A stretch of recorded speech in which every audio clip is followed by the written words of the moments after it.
is lead you around the place. And so we'll start down here, right down here first, and I'll stop a moment and mention one of the things. Then we'll continue on through, okay? So if you follow me all the way, stay close because I don't have a big strong voice and I don't have a bullhorn. So we'll go this way. When we get all together, we're close herd a bit. It'll be easier, especially with the lawnmower going next door. That helps. Somebody said it's quiet here. Yes, it is. My brother-in-law from Hawaii was here and stayed overnight one night, and he said he couldn't sleep. It was just too quiet. Point out here the Preston schoolhouse on the way here. I won't have things in chronological order because I have to get you around rather quickly in the tour. This is a original schoolhouse, not the first one in this whole valley, but the second actually, and it's the only one, of course, still preserved. So I'm trying to preserve it for the future too. And it has been served as a barn for the LaFetra family, secondly, and it served as a housing of some Hindu field workers, and then it became a studio. A lady who owned the property was a painter. This became her painting studio, but it was too dark in there, so she moved it upstairs in the barn. Now I want to call attention to the barn while we're here too. 1893 was built by the LaFetra family, who bought property here from the original Prestons. Now we get down this way, and I'll try to get back to the chronological order of sequence because our history here starts before there were any towns, you see. And a few people were coming in their covered wagons and sort of settling here, and they found out this was very good agricultural ground, providing they got some water. And so our history here actually starts around 1870 or 71 and goes up to the barn in 1893. Now, if you follow me down here to the patio, beyond the patio, I want to point out one more thing on the way down here, and I'll show it to you. Read in the press about this rose bush. Bobby wrote up the article about it, and we don't know how old it is, but it is quite old. That's it, and it's kind of intermingled with the crepe myrtle. I try to keep them separated, but it's impossible. This thing, when we got here 27 years ago, I guess, that thing was clear up on the roof, almost up to the ridge. Now, it's not exactly a climber, but still it has very long tendrils. And I gradually pruned it down off the roof, and then I took one whole branch away so we could go through the patio. Now this thing, and you might see a few roses on here right now, but all I allowed this poor old thing to do was to have one branch have its way. So the one branch goes through here 35 feet long, and I have to keep trimming the ends off of it or it would go forever. So the roots are... I want to call attention, since you people are interested in the flora of the area, this particular tree, this oak tree, is an Engelmann oak. And now this is on the endangered list. And I would like to find a scout troop or somebody interested, and I'll gather acorns from this year and give them acorns that maybe somebody, they can plant them around more, you see, and keep it going. I understand that the only place in the whole planet that this Engelmann oak grows is along the foothills here between San Bernardino and Altadena. That's what I was told. That may be true, and if you get acquainted with it, you might spot them around up through here. I call it the tree with no sense of direction. It comes out, you notice it comes out toward the house, does a complete U-turn back and down, and then up. So it's a very unique tree, and I hope that we can save them and continue with it. As you came across this street up here, down Milton Drive, there's one up there across at the intersection right up here, which seems to be trying to get out in the street. Well, I have another one too, a younger one, up there on the other side there. Many years ago, when we first got this place and groups started coming here, they picnicked, but they didn't have any shade because all we had was the old orange grove around here, which I was taking out, the old dead trees, you know, and everything. So I said, we've got to get trees, a shade tree.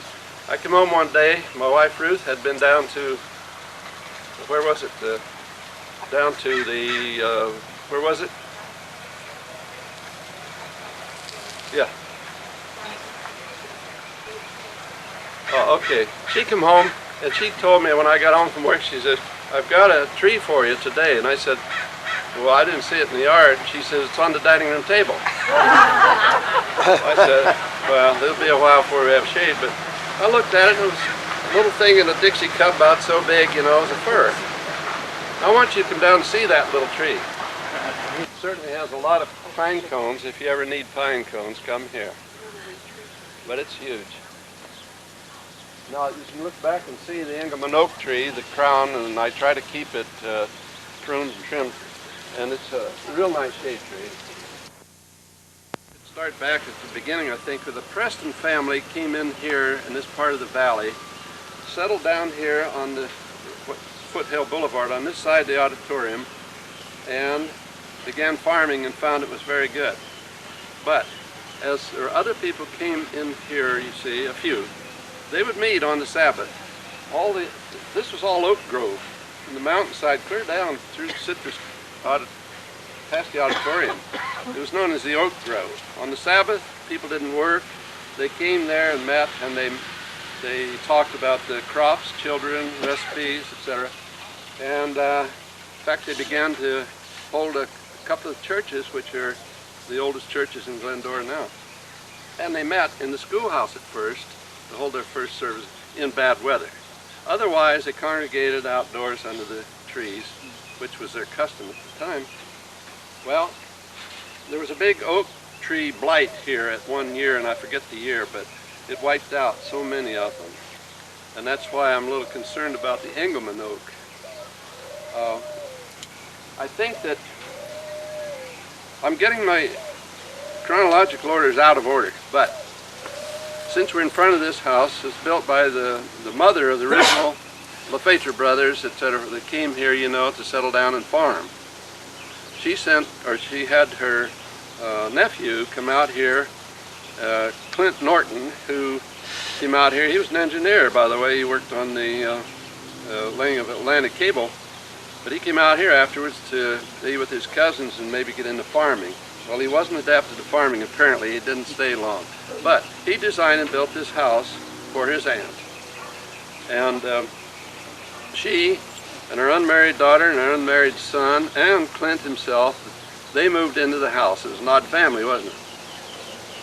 However, she didn't live here too long until, you know, in 1880. This was built in 1886, by the way. The following year, Whitcomb started the town of Glendora, you know, and started selling lots. Well, she wanted to be in there, closer to things. I imagine it was unhandy, hitching up the horse and the buggy and everything all the time. She wanted to go back and forth. So she moved over there, I think on Vista Bonita somewhere. So the house by then belonged to and the grounds here belonged to the LaFetras.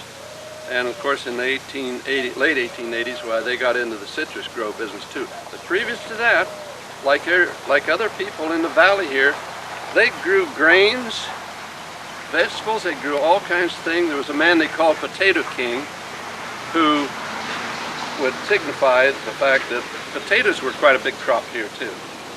And I don't know, just about everything you can think of they could grow here.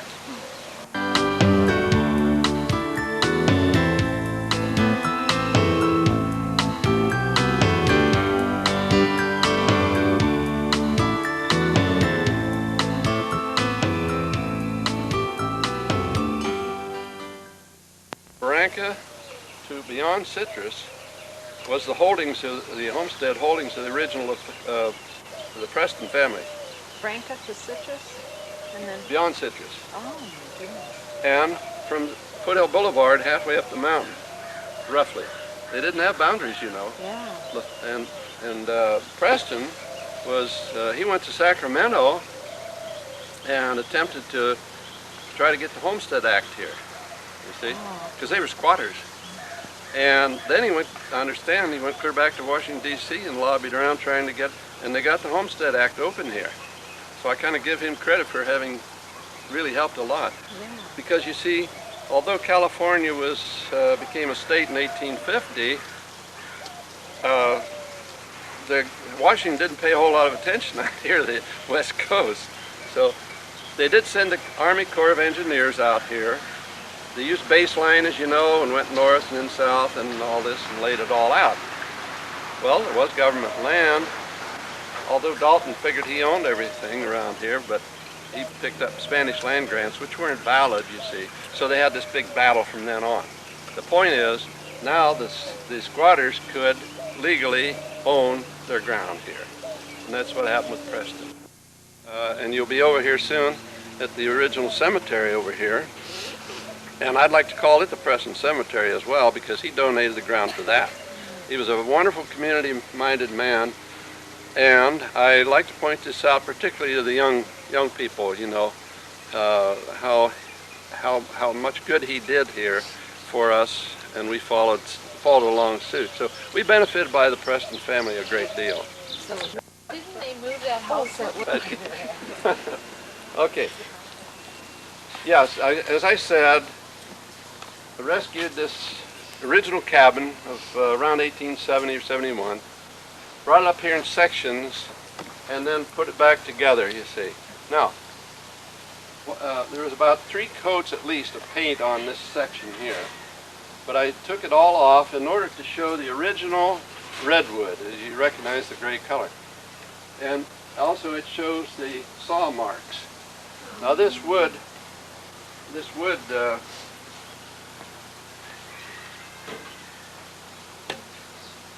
today when you go down to the lumber yard and buy 1 by 12, it's about like this. It's been through a planing mill and it's not 1 by 12 inches at all. This is before it goes to the planing mill. This redwood probably came in rafts down along the coast in the ocean, and then these people had to take their wagon down probably San Pedro or somewhere and buy lumber to build this cabin. And this is full dimension, they call it. And that's why you can see the original mill marks of the saw blade. Huge circular saws. Now, now the Preston family. We have a question over here. I wanted to ask, is it true that termites won't go into redwood? They don't really. They don't really chew on redwood much. It's not to their liking at all. But dry rot will get redwood. Yeah. And back of you down there, you wonder why all that lumber's there. Most of that lumber is over 100 years old. And so I use it, well, I used it on this, and I'll be using it on other things. And I'll point out the fact that the Preston family, like typical settlers here, lived outdoors for the most part. And the indoors, the cabin was only, this was for the first year, by the way, the cabin was only good to be in there during the rains, or, you know, they did. People ask me, how did they live in one room? Well, they didn't really live. They lived outdoors. But also protection from animals.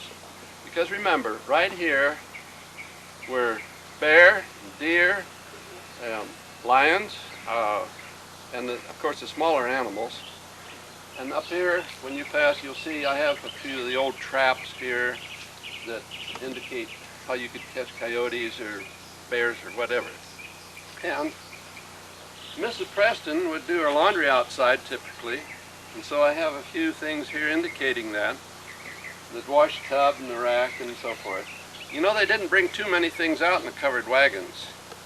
Sometimes Grandma had to bring her rocker and things like that, but not too much. So it was hard to accumulate new things unless they went clear to the city of Los Angeles, which was about 2,900 population, I think, back then, wasn't it? Probably. Okay. They probably had to make their own soap, as you've heard of lye soap, and this is a bar of it. Again, I'm getting into too many details, but I'm kind of happy to have an old original bar of lye soap, handmade, from wood ashes, etc. You know the story. That's Mrs. Preston. Now, she undoubtedly had her clothesline up, and hung up the laundry after going through the processes. And then another thing I just added recently, which I forgot about before. When they hung up the laundry, and the ladies were probably shorter than you are today, hung up the laundry, then they take this pole and lift it way up in the air. Why? Because the dogs, cats, the kids, and every animals couldn't get to the laundry. It could get it way up above reaching height. Well, there's a lot of details like that, like the wood pile, you know, and the buck saw, and a lot of these things around here. I'd sure love to keep you all day long, but I know Bobby, she won't handle that. You can come back and help yourself to mulberries. They're really delicious. But I want to tell you about this typical thing here in the farms, particularly out here in the west, you know. These are smudge pots, but actually they're orchard heaters. They nicknamed them smudge pots, and of course many of you know why. I have the oldest one down here.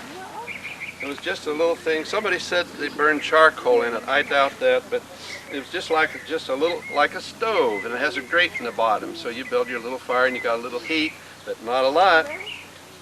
Probably wouldn't save your orchard if you had those throughout.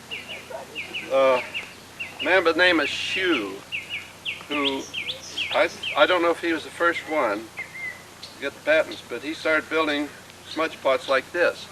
A square tub, just folded up metal, you notice, and developed it, and this is probably the oldest. And these are kind of in sequence of age here, and on up. If you study them, there's a lot of differences in the progress here. But I won't get into details, except this one did not burn the smudge oil. This burned kerosene. These are very clean. Now we have these for sale down at the Glendora Preservation Foundation, if you're interested. We have all these different models, you know.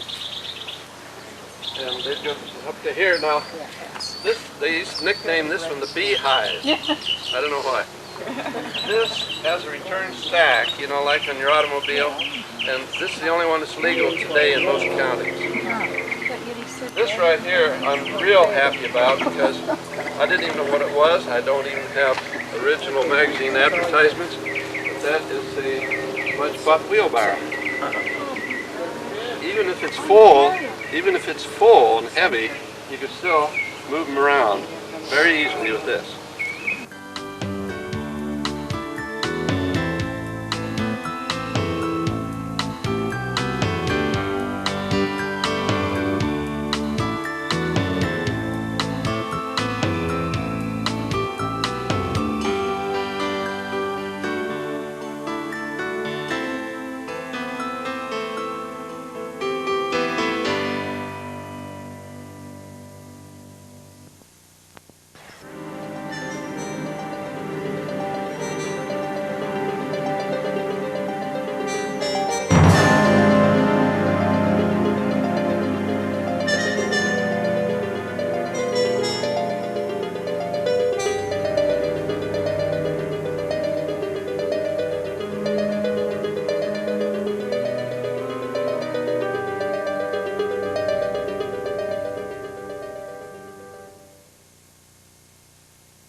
People buried their dead on their own farmland because they had plenty of land, and they'd have their old family cemeteries, and that's what that indicates. Yeah.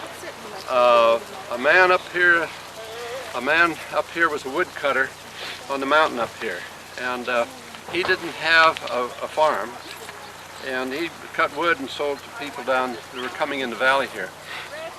And somebody was stealing his wood. His name was Nelson, by the way, and he got in an altercation. He got himself shot and killed. There was no place to bury him, and so Mr. Preston, and as the men talked, said, "It's time we have a public cemetery." Now, of course, if they were Catholic, they could be hauled to Sierra Madre Mission, but otherwise, they didn't have a public cemetery. So Preston donated his 2 acres here for the first public cemetery in the East Valley. And when was that first burial, you know? 1875, and or 76, I'm sorry. Who donated the ground for the cemetery had a neighbor across the road down there from him, the name of Wright, the Wright family came out from Illinois in their covered wagons and settled down there. And the two were quite good friends and everything. And when they started this cemetery, Mr. Wright, he was a surveyor, I guess, because he brought the tools up here, and he surveyed this area for Preston for the cemetery. Well, Mr. Wright then, his wife and daughter both died of measles, I believe it was, which was rather common then. And so his first wife buried here, and he later was buried here, and his second wife is also buried here. And so he was actually the one who helped to open up this cemetery originally too, the Wright family. The Wright family incidentally continued on and been quite active in the area here ever since.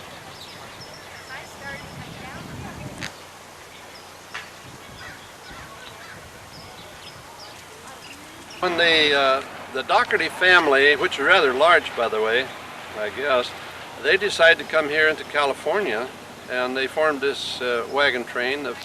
And one of the Doherty daughters married James Preston. That's the connection there, who later donated this ground.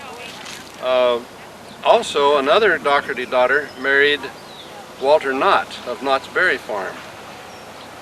Now the Dohertys are buried here. This is their family section right here. And as you can see, there's several graves involved. And the Doherty family history is quite large and interesting, because I have a copy of their book, which is about that thick. And the Preston, of course, they settled down here in a different location than the rest of the Dohertys. But they did quite well.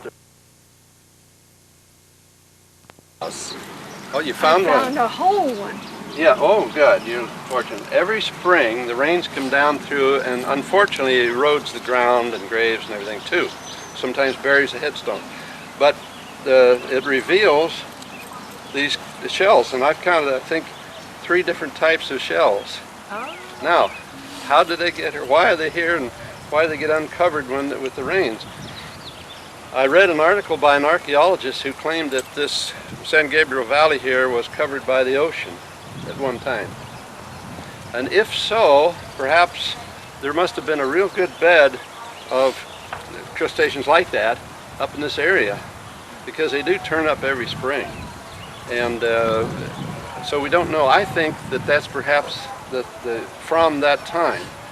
But the other thing is, and I'd have to ask an expert, are these ossified or not, or would they go back that far? Or if an archaeologist would not claim what I suspicion, then what else? Right.